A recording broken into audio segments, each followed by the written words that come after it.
We dismiss history at our peril. Liberty Nation Radio with Mark Angelides. As investigative historian A.E. Saman wrote, the only population communism has ever successfully fed is the shark population swimming in the Florida Straits. With protests in Cuba over the repressive regime and inevitable shortages of goods, all eyes are cast south, wondering whether the last 60 years of suffering is at an end for the US neighbor. And on a broader scale, if the oh-so-sticky idea that socialist and communist governments can last in a time of unprecedented freedoms is really valid. Welcome to Liberty Nation Radio, heard coast to coast on the Radio America Network. I'm your host, Mark Angelides. And on this week's edition, we'll be examining why the role of socialist and communist governments face a Sisyphean task, always having to double down and keep pushing that rock, as the inherent problems with such systems entail their very downfall. We'll also be speaking with economics guru Andrew Moran to discover why, when a government controls the economy and the means of production, these belabored nations just can't seem to make ends meet. Also on today's show, we'll be discussing the history, the present conditions, the protests, and of course the future for the Cuban people. How long will the citizens last against this regime? Is this a real Cuban spring? What help will the US government provide, if any? And why so many self-avowed democratic socialists in American government are keeping tight-lipped on the evolving situation? LibertyNation.com is a proud sponsor of the Liberty Nation radio show.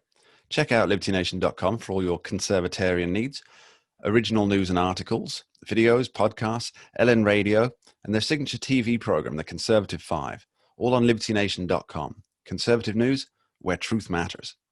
For more than 6 decades, the people of Cuba have been living a life of shortages, of oppression, and of one disaster after another. Desperate souls have boarded unstable rafts, risking their lives to head 90 miles north to the United States of America. And yet notable voices in American politics have blamed the US for the current predicament. Not to be outdone, a fast-dissolving narrative in the Fourth Estate attempted to paint the recent protests as a response to coronavirus. So what's the truth behind these present chaotic scenes? To help us unravel the conflicting narratives, we're joined by Liberty Nation's editor-in-chief, Lisa K. Donner. Welcome, Lisa. Thanks for being here. Hi, Mark. Now, in your opinion, which of these stories is correct? Are the Cuban people responding to COVID, American sanctions, or the communist government? Actually, I think it was, can I choose none of the above? Absolutely. I think it, and there is some evidence to suggest that it was a music video that inspired the uprising in Cuba. It's called Patria y Vida, which means homeland and life. Homeland and life. That's direct contradiction of the homeland or death, which is so commonly used in communist countries. Is that right?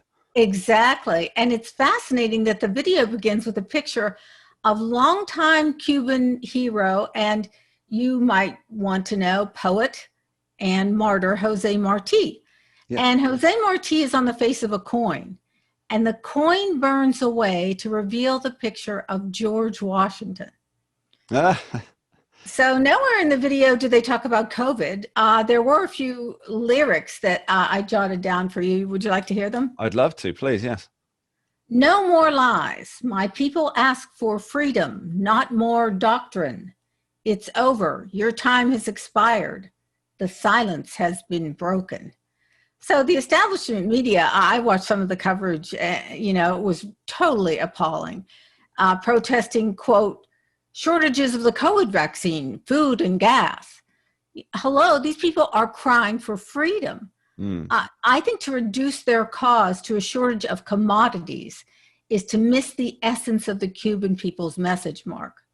I think so too, yeah. I mean, it's not as though for the last 62 years, I believe it is, they haven't had food shortages. It's almost, unless you're a rich foreigner on a junket paid for by a political party in the United States, not naming names, it seems that your food is always in short supply.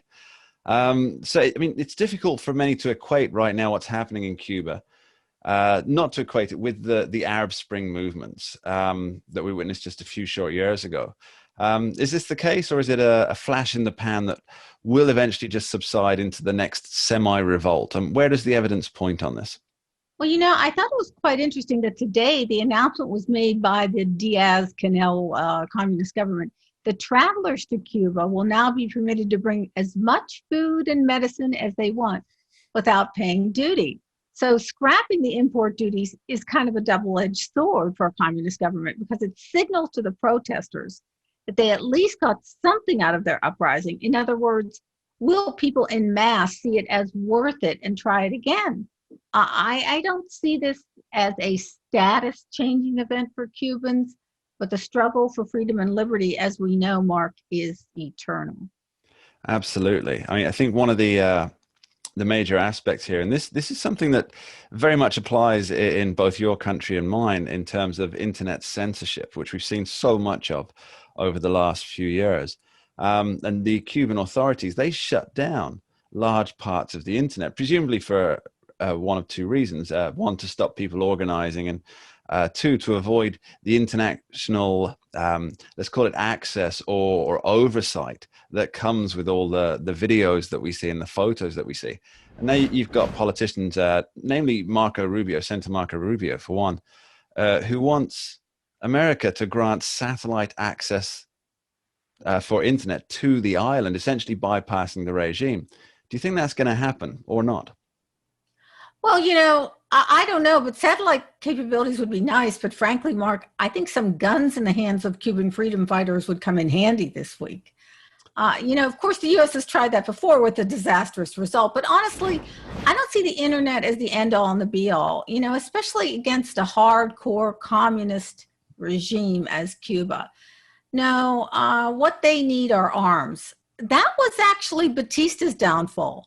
Yes. Though he put Castro in prison for a while, he never managed to get the guns out of the hands of the revolutionaries. I remember one man liberated from a communist country, and he said to me, first they took away our guns, and then they put us all in jail. That is a story that has been told how many times? It's almost axiomatic with these communist and socialist countries. First they take away the guns, then come the prisons. It's like a roadmap that we should be seeing, that everybody should be aware of, but it seems that so many in politics are trying to change the map and say this doesn't happen. We can protect you.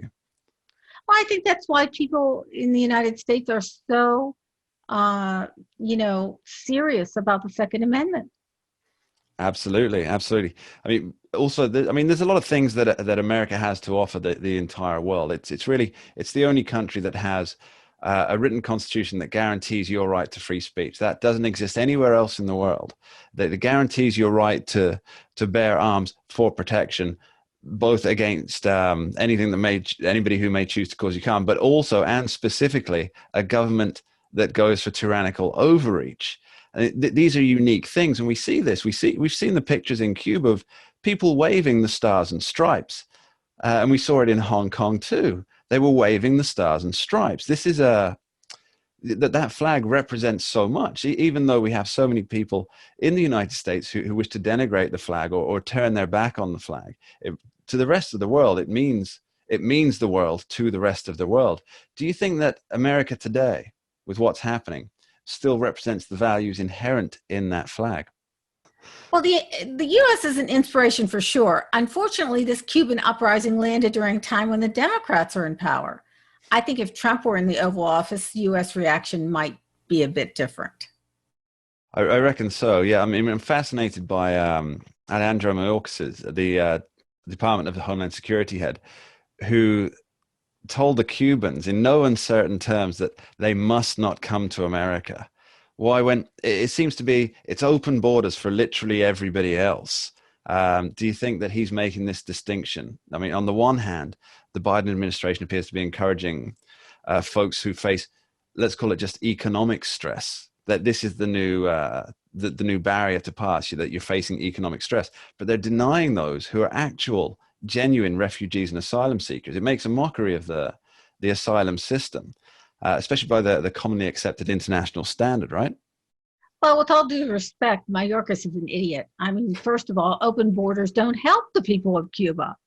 It's very difficult to overthrow communism while locked on an island. The topography of Cuba is not their friend, and it's always been a stumbling block. Where's there to go except for shark-infested waters? Even though it's only 90 miles away, it's a treacherous journey where many have perished. Lisa K. Donna, thank you very much for joining us. Thank you, Mark. And we'll be right back after this short break. We dismiss history at our peril. Liberty Nation Radio with Mark Angelides.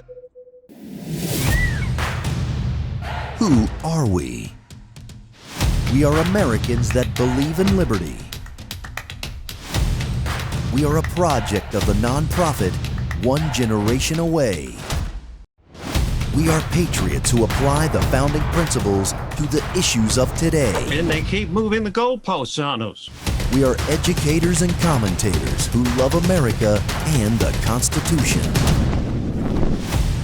Who are we? We are Liberty Nation.